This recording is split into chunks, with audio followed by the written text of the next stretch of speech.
Hello friends, hello old friends, hello new friends. I've gained so many subscribers since last video, which is very exciting. But if y'all would have just told me that you wanted to see a park so badly, like I would have built one before. Just talk to me, don't be shy. But I'm very happy that you all seem to enjoy that video so much. It's very nice for me. Yeah, welcome to everyone who's new around here. We are back in Newcrest with this. It is a townhouse, isn't it?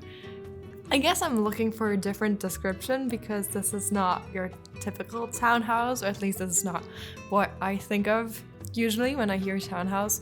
This is quite contemporary. It has a few Japanese influences. And it's very artsy. It has some more sculptural vibes. And yeah, it's quite different from the townhouses I usually build.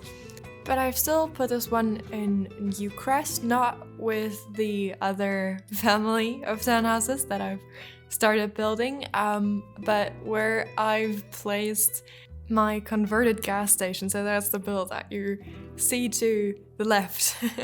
And that's such a fun build. Like I did that forever ago. It's probably not even that long, but it feels so long ago. And that's still such a cool build. I really like that I did that. Like most of my older builds, I don't really want to look at anymore, but that one I still really enjoy. So if you haven't seen that yet, feel free to go check that out. I think I might link it in the end card to make that easier for you. So that's where this is. Or actually, now that I've started talking about how long ago that felt, today marks the anniversary of this YouTube channel. So isn't that so crazy? So exactly 1 year ago today, I have uploaded my very first YouTube video, which was CC free. I know, don't even say it. It's very out of character. But yeah, that's just, wow. I can't believe that it's been so long and so short at the same time. And you all have been so kind throughout this entire year and so helpful, and it's been so much fun, like so much fun. So I want to thank you very much for everyone who's been here longer and for everyone who's just joining. I appreciate you all very much, and it's awesome. Okay, well, enough of that. Let's talk about this house that I'm building. You're already watching me do the most memorable part of it, probably. So this house is completely overgrown. The plant I'm using for this is the bougainvillea that came with Jungle Adventure, but it's not actually the one that came with Jungle Adventure. It is an override that Harry did a long time ago. And if you're ever downloading a house of mine and something is missing, or you're watching a speed build and you're wondering what the hell might that object be, or why don't I have that, feel free to always check out the download post. It's usually the first link in the description. I do those for every single build that I do, and it will lead you to my Patreon. The download posts are always public, and they are where I link all the custom content that I've used for a video. So this override adds this plain green swatch to the red, white, and pink swatches that come with Jungle Adventure, which is awesome because this plant is so nice. It's so three-dimensional, and it has this very luscious, full look, which is exactly what I needed for this house. This is also very useful if you do actually want to use the colorful swatches, but it's you just want to complement it with a few green patches of like the same plant, just where it doesn't have flowers, because that's maybe a little more realistic sometimes. But yeah, I was going for a very specific look for this build. I did leave in this entire part of me doing this exterior overgrowth because I did struggle a little bit with placing these when I started placing them. So if you're wondering how I'm going about this, I usually try to kind of outline which area I want to have covered so that I have the edges done using the like rounded pieces, because that is the hardest part. I guess like filling it is fine, but yeah, you gotta get those edges right, so that's what I do first. And then when I fill that area in, I try to not only use the dedicated center piece, I also try to use the rounded pieces still, just so you cannot see that pattern repeating so much. And then when I do like really big areas, like on this part of the house that didn't have any windows for me to go around, I try to still leave some space free, just so it looks a little more natural. And I try to cover some windows and then not cover some other windows for a variety. And I try to imagine which windows would be easiest to keep clean or which ones would have a higher priority to keep clean. For example, that window down there to the left is probably the window that's the most overgrown, and that is because right behind that is a sunken living room area that also gets light from that window to the other side, and it's also, because it's sunken, it has more of a cozy opposed to a very bright feeling. I do try to not take all of that too seriously, but that's kind of how I go about doing this. If you've listened to my voiceovers lately, you might remember that I was going into my builds with quite a lot of preparation. It might not seem that way. It's actually not preparation, it's just specific ideas for multiple parts of the build. This build was very different in the sense that I did not know what I was trying to do, or where I was trying to go with anything, basically. So the only thing I knew I wanted to do was this completely overgrown house with actually barely any walls showing. And then I wanted to use a very geometric approach with the round windows that came with Realm of Magic. I've actually wanted to use those ever since I found out that they had a neutral swatch as well. I mean, I think the color swatches are all quite neutral, but all of the other swatches of that window have very interesting artsy frames. So this one is plain round, and I do think it goes very well with that perfectly square window that came with Snowy Escape. So I knew I wanted to use those. I knew I wanted to do it overgrown. I did not think about the interior or the garden or anything else really. So this is where I decided about the garden, and I was very heavily inspired by the garden of the parents of a very dear friend. I've been lucky enough to get to spend quite a few evenings in this place, and it's so beautiful, it's gorgeous. And I remember when I started this channel, I was already thinking about recreating, or not specifically recreating, I building something inspired by this garden. So you're already seeing the main attraction on screen right now. They have this patch of wild grass in the middle. And if you know me, you might potentially know that I really like grass. like wild grass. That sounds so weird, but I have a really good book about the savannah and different types of wild grass, and it's so beautiful and so fascinating. Grass is such an underrated plant. I actually plant grass on my balcony every year, like different types, and I love it. It's my favorite.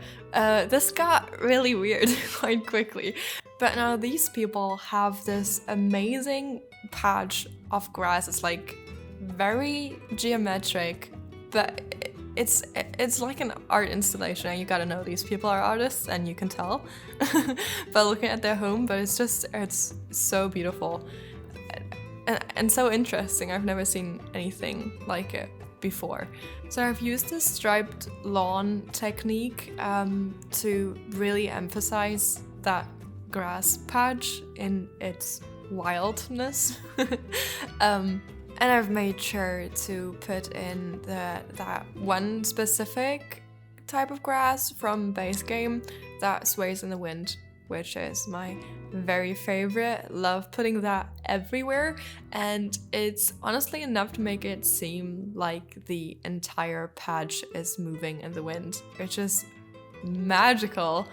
And if you are willing to watch until the last shot of the video tour, or skip there I guess, then you can see what I have been lucky enough to see a few times while I was barbecuing in that place, is watching the sunset over the swaying, very tall grass.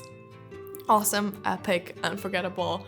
Very thankful I get to experience that sometimes. So wow, great timing. We've moved on to the interior. This is the sunken living room area that I was talking about before. I love that I got to use the platform feature here. I forget about it all the time, but it was really useful for this specific part of the house, and I'm really happy with how it came out. Very interesting. So I wanted the interior of this to be artsy as well, and as the exterior has very natural tones, I wanted the interior to look very natural material-wise and color-wise as well.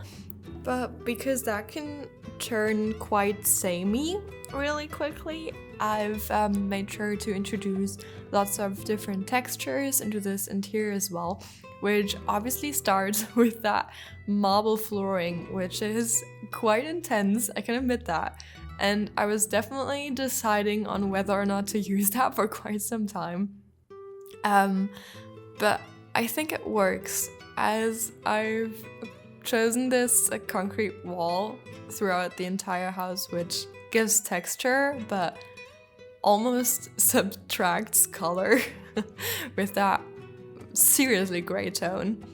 I do think it goes so well with that flooring, and that hint of orange in there, it worked for me. I hope it works for you as well. But yeah, I chose the intense route. And then all the furniture is, as I said, very natural as well, inspired by the exterior. So I've chosen mostly grays and browns, and maybe green as an accent color somewhere. Like if I was pondering using a color, it would have been green. Not that brown isn't a color as well, but I've made sure to always use a very desaturated swatch of brown. So I think what that does, and I'm risking sounding very pretentious again, is that it makes everything feel very purposeful and thought through, and sophisticated and sculptural. If you're ever looking for some adjectives in your life, just come to me. But yeah, when I was doing this first floor, I still wasn't sure what I wanted to do on the other floors. So I knew I wanted to do a bedroom, a suite on the top floor. I wasn't sure about the middle floor.